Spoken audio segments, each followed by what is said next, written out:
lave om på, at der er mennesker, som flygter til Danmark og som føler sig ensomme, fortabte og som ikke kan se deres muligheder.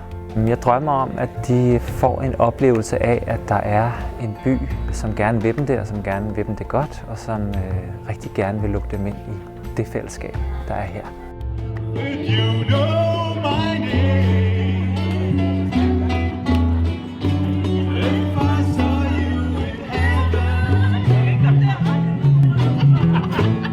Jeg drømmer om at hjælpe de her mennesker, som er kommet til vores land som flygtninge, ved at hjælpe med at slappe af, så de kan blive mere selv- og kropsbevidste. Jeg synes, det er vigtigt, at vi fokuserer på, hvordan mennesker har det, og hvordan deres velbefindende er. For når mennesker har det godt, så virker de også bedre ind i et større system. Hvis mennesker ikke har det godt, så vil de tabe på systemet.